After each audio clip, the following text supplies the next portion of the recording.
Reddick getting the head coaching gig over with the Lakers. Obviously, headline news because it's the Lakers, one of the most iconic franchises of all time in any sport. I want to split it up into the team side, so looking at the Lakers under the microscope, and then JJ under the microscope as well. And then, of course, we'll talk about how they're going to gel together. So, quick stroll down memory lane, looking at what JJ has to work with. This past postseason, the Lakers, of course, fall to Denver for the second consecutive year, this time in the first round, and this time in 5 games. And yes, just 5 games, gentlemen sweep, but still a very competitive series, taking one official buzzer beater from Jamal Murray and then another game winner from Jamal Murray, not a buzzer beater, but same principle. Anthony Davis had an incredible all-around postseason, of course, getting out of the play-in, but then in that series as well.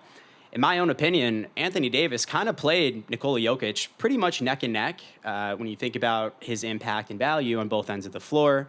Jamal Murray, of course, was struggling mightily from the floor, but of course hits the clutch time baskets and, gets all the iconic photos. What I took away primarily from that matchup was it's a tough schematic matchup for LA, not positionally or roster constructively. Right, you have Anthony Davis, a top 5 defensive player in the world, in my opinion. LeBron James is still, I believe, a top 10 player in the league, even at 38, 39 years old. Both of those guys were healthier than ever. But the reason why it's a tough schematic matchup is Denver has a system. Denver has schematics, first of all. I don't think it's a secret at this point that Darvin Ham really didn't have many plays to dish out to begin with. And I think ultimately you saw pretty much the same kind of series, the same kind of dynamic as we saw in the Western Conference Finals 2 postseasons ago now. Denver, of course, is known for its incredible bulletproof offensive system with Nikola Jokic playing inside out. He is the point center. Aaron Gordon roaming around the basket, all the shooters around, the release valve being Jamal Murray. The Lakers, as always, just rely on their star-studded talent and think that they can overpower teams with very little schematics and not that much of a schematic identity. It became increasingly clear that that was not only the biggest problem, but something that the Lakers as a franchise needed to work on in the performance of its tertiary or secondary players. You had Austin Reeves getting involved way too late in that series, in my opinion. Field goal attempts and all-around involvement spiked in the last game way too late, in my opinion. That was a difference compared to the previous year, where, granted, they got actually swept that time, but having more guys involved and more sort of optionality, particularly on the offensive end, is basically a requirement now at this point in time in the Western Conference specifically, and especially against such a fortified system. In addition, you have extremely stellar seasons from both LeBron and Anthony Davis. Anthony Davis playing 76 games in a season. I don't know what the over and under would have been on that before the season, but I can guarantee you it would have been pretty low. So not only are they healthy, but they were producing really well. And the story and theme all season long was, do they have enough around them to keep everything afloat when they inevitably match up against some of these system identity-driven opponents in the Western Conference? So the tertiary, secondary guys didn't play very well. LeBron and AD play very well and also dominate the usage game. And what do you know? They last 5 games this time instead of 4. This was really the last voyage of the traditional star power model that the Lakers have banked on for so long, which is all the stars want to be here. They want to live here for the glamour, and we are just going to overwhelm every team with that star power and just assume that we can overwhelm everybody with that. Obviously, that's no longer effective and that's no longer viable or tenable. So I'm really not that surprised that Darvin Ham, again, who is notorious for really not even drawing up too many plays and entrusting the players so much to make decisions, kind of like Dallas with Luka and Kyrie, where Jason Kidd is like, yeah, so my job is to just point out stuff that I notice from the sidelines. I don't call plays. That's what they do. Granted, Jason Kidd is a legendary point guard, and he has legendary point guards on his team, so I think that they're a little bit more of a underlying level of trust there and everything. But point being, the Lakers need a system, and they need an identity. So let's move over now to JJ. Number one, we have the little experience, basically no experience, coaching virtually at any competitive level. I don't have a ton to say about that. The only thing I would say is I don't really think young/inexperienced coaches is necessarily a death sentence. I don't know where this kind of came from, but you look at Nick Nurse in Toronto, Brad Stevens even before him, Ty Lue back in Cleveland, Joe Mazzulla now in his second year, and he's super young as a head coach. Even Ime Udoka coming in his first year obviously saw a ton of success. I guess an easy rebuttal to that as well. They at least had some degree of coaching experience for sure. But I think as far as prominence, exposure to players, connections with players, even just podcasting with players, I kind of feel like JJ just understands the league way more than an outsider college coach would in general, because he stayed really close to it and he clearly cares a lot about it, and he's involved on the broadcasts and all of that. Sure, when it comes to the X's and O's and the experience being on the floor, that is what it is, but I don't think, again, it's an automatic death sentence not having direct NBA coaching experience just from the jump. Bad optics with LeBron. Also, kind of is what it is. Totally understandable how the optics don't look amazing. Yeah, they started a podcast together. Oh, what do you know? JJ's going to coach him now. The first thing I want to call out here is that his podcast with LeBron James was unique in that it was designed to be oriented around mechanics and the schematics of playing NBA basketball. I think that matters from the jump. One, because it's just not a podcast a typical old man in the three, hey, how you doing? Yeah, we both used to play. Can you tell me some stories?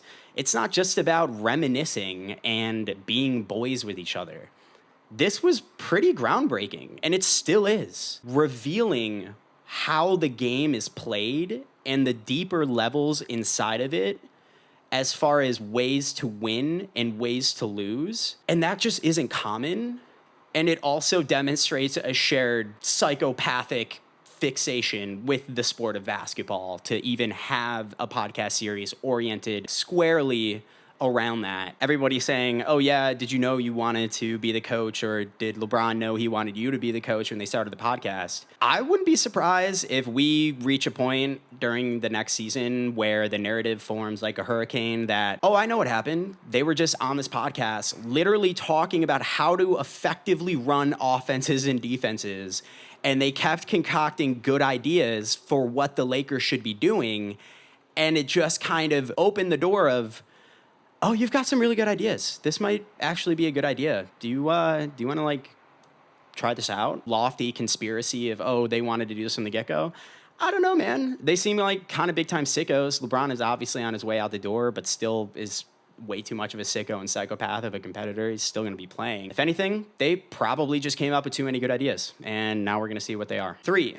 Identity building. LA needed to pivot away from the archaic star power model.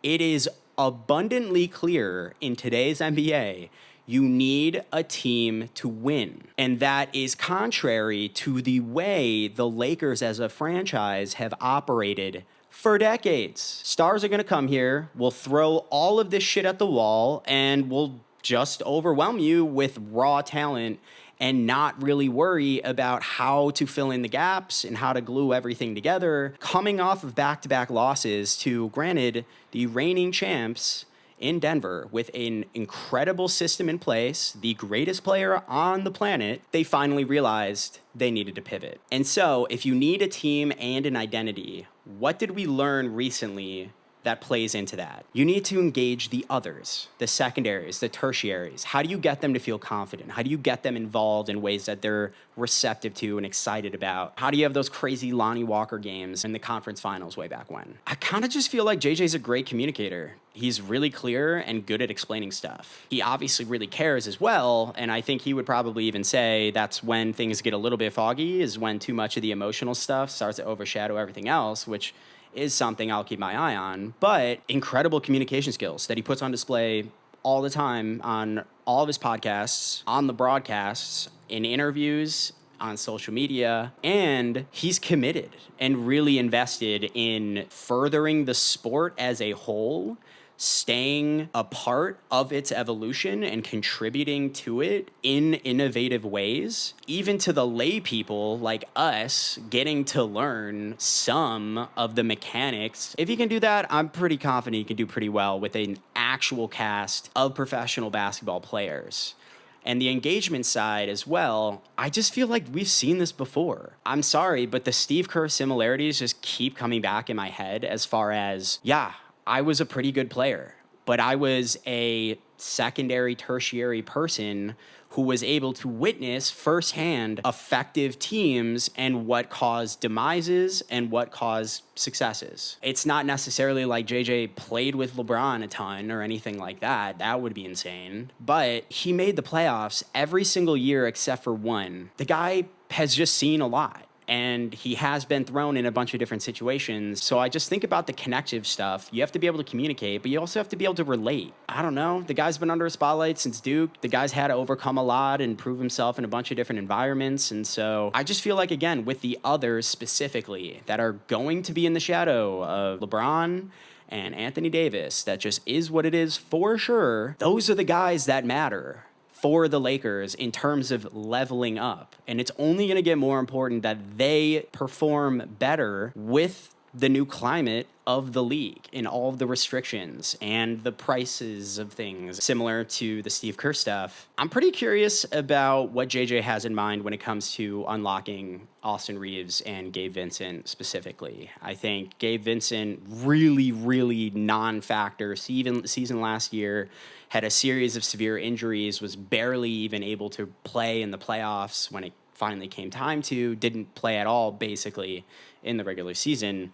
But he showed a lot of promise as a movement shooter, a very feisty defender, of course, but offensively had very bright moments. When you think about getting guys who are able to be movement shooters, who, let's face it, could use some better schematics to give them a better opportunity to score offensively, I just think that that makes perfect sense to me. The defense is where I'm not so sure about. I would have to go back through the catalog of the different teammates and rosters that JJ has been a part of, but it's just a point of intrigue. Obviously, JJ, not really known for his defense, and walking into a situation with a top 5 defensive player in the world as is, out of the box, that's going to help. I think LA's traditionally been a defensive first team, probably from LeBron pushing that, and that makes a ton of sense. On LeBron's side, I think he's going to contribute quite a number of effective ideas defensively, and obviously LeBron knows the team pretty well. I am just really curious, especially when you look around the rest of the Western Conference. Going to talk about Oklahoma City with its drive kicks and all of its perimeter shooting, but still with a lot of downhill rim pressure, undersized guards. A lot of guys are very handsy, good at stripping you, want to get out in transition, all of those things.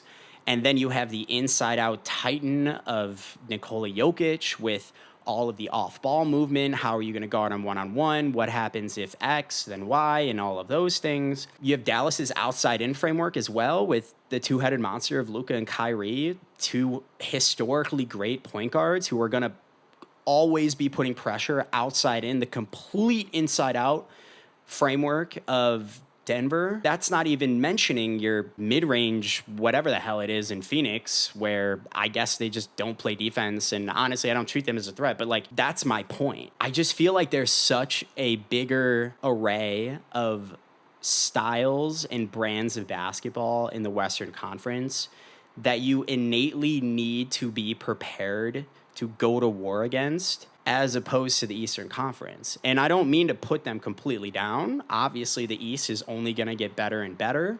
But I think the top 10 finishers of the Western Conference this past season probably could have made it to the second round of the Eastern Conference, to be completely honest with you, potentially even including Houston. This all folds into the defensive schemes as well as the offensive schemes. How are you going to go up against him? In addition to the climbing cost of acquiring the star power it's been so dependent on, overwhelming concentration of talent that has accumulated in the Western Conference, generally speaking, the aging out of guys like LeBron and the level of production they can offer, all of these variables are pointing in the direction of LA needs to do an enormous 180, essentially, and figure out what brand of basketball it wants to play. Because it can't be LeBron and AD and 2.5 other players, maybe. You're not going to stand a chance.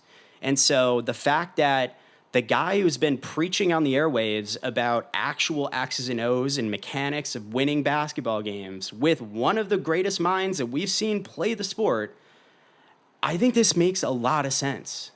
And yeah, the experience part looks a little cautionary.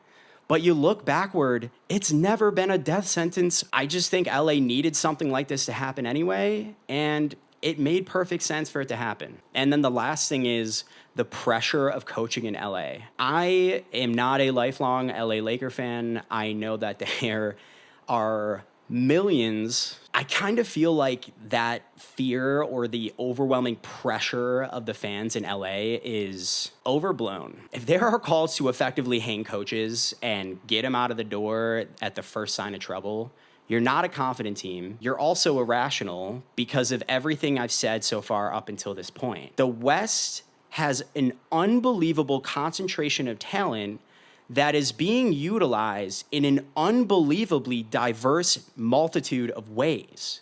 There are so many effective frameworks, offensively and defensively, utilized to different degrees up and down the entire list of teams in the Western Conference. So many different things you have to be able to adapt to, respond to, overcome, pick apart. I just really don't think it's rational for any of this, oh, big market, oh man, huge spotlight, all this stuff. Look around, buddy. You see how good Denver is? Did you watch Oklahoma City play a single game last year? Probably not. These are really, really good teams. And so this whole entitlement you find commonly all across these big markets is so irrational. It really is. I'm a huge proponent of evolving with things. I think that's exciting. I think change has to be embraced if you're at all going to be happy with anything. And so an air quote radical shift, at least radical for LA, in how it approaches winning basketball games might have some turbulence. But you know what? That has to happen. And if you start waving and ringing alarm bells at the first sign of trouble, you're just being an irrational fan. And even worse, you're being an entitled one. You have to struggle to figure it out, to ultimately not only win, but win sustainably. So the whole pressure thing with LA, I'm not gonna lie, I completely refuse. And I truly hope that JJ completely shuts it off, bears absolutely no mind, particularly to the older generation of Laker fans that are used to this star power entitlement cycle that clearly is inept and untenable in the modern day league.